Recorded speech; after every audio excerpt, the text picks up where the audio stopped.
Hello everyone, it is me again, Geisha Dedra, back with another video, so thank you for tuning in. Thank you so much for coming today. I have a very special video that is for those of you traveling to Japan this year.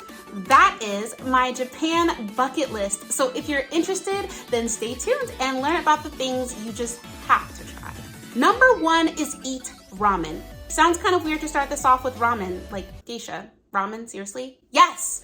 In the States and in many other Western nations, the best kind of ramen that we get is like this dried, boiled thing that is just not it. It's just not it. When you go to Japan where they are making the noodles from scratch, the broth is like a house special, you will never eat cup ramen again. I promise you. Go try some real ramen. Get your Naruto on and go find a ramen ya-san or a ramen ya, which is like, oh, by the way, the word ya after something is just like the store of it.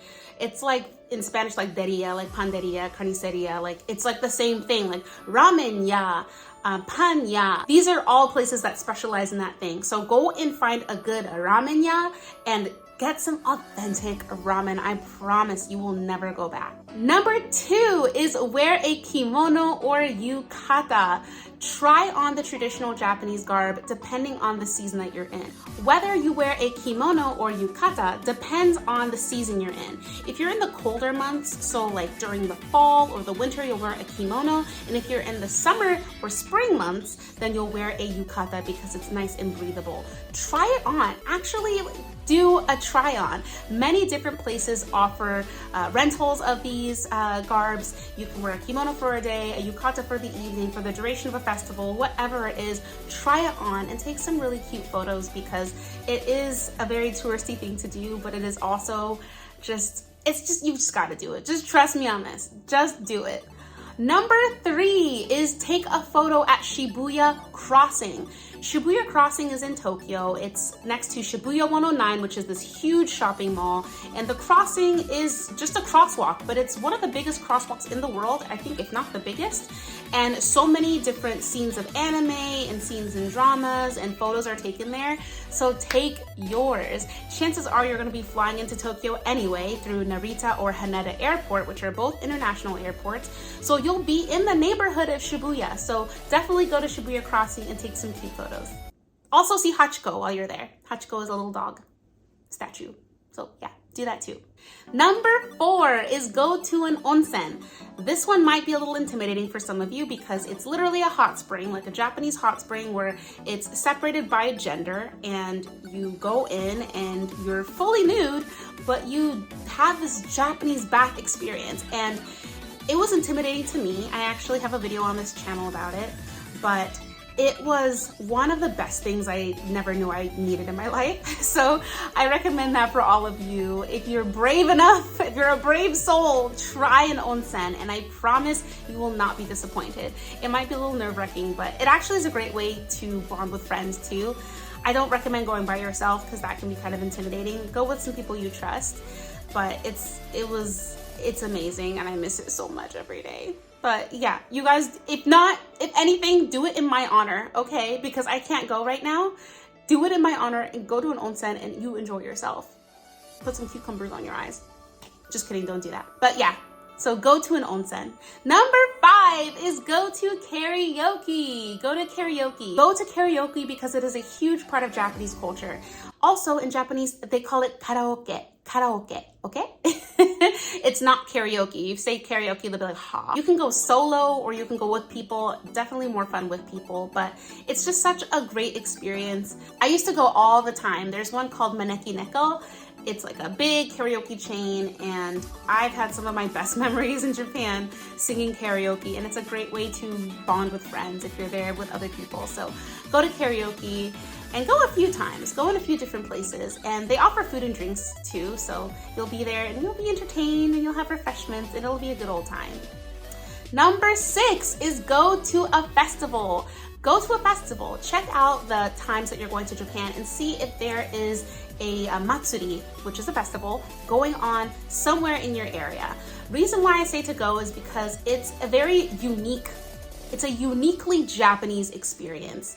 And it's not like a carnival that we have in the US. Usually festivals have meaning. It's a great way to try Japanese foods. They tend to have so many foods there.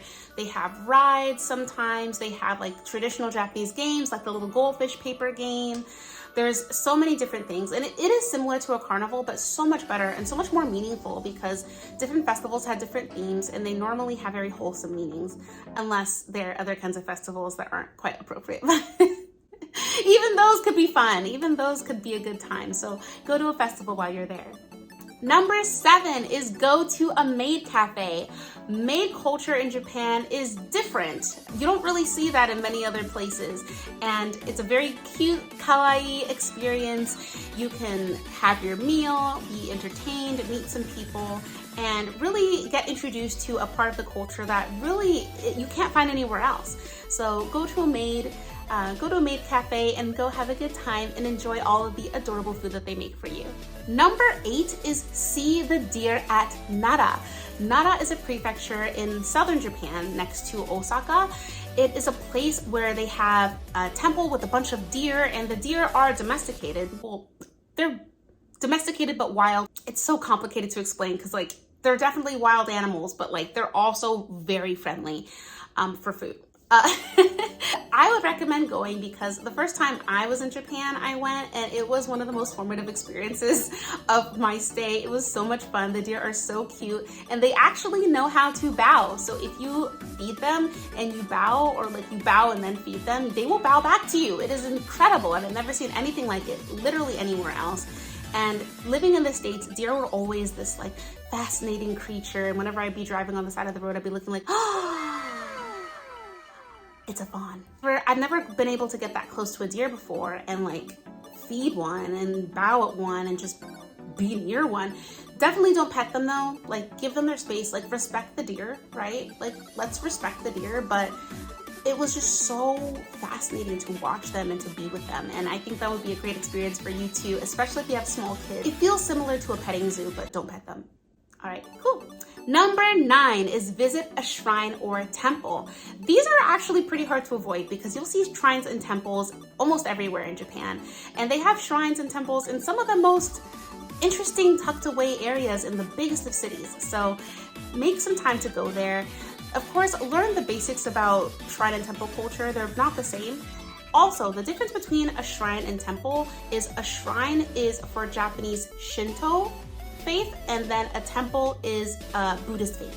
It's a really good way to get introduced to the culture and overall experience a part of the country's identity, because shrines and temples are an integral part of a lot of Japanese beliefs. So I would go.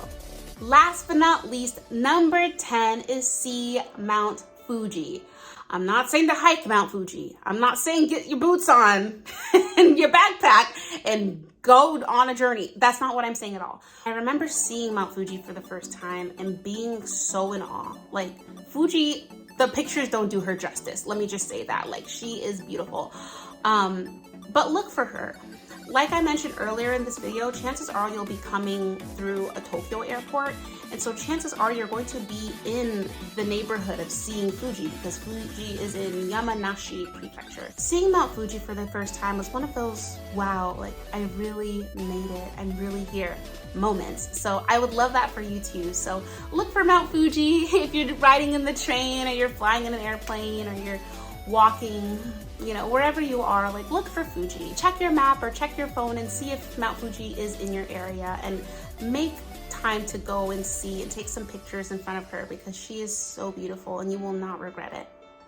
All right, guys, thank you so much for tuning in. If you like this video, then like it so I can see that you do. And if you want to see more, hit subscribe and join the YouTube fam. I hope you guys have a great day or a great night, and I'll see you in the next one. Bye.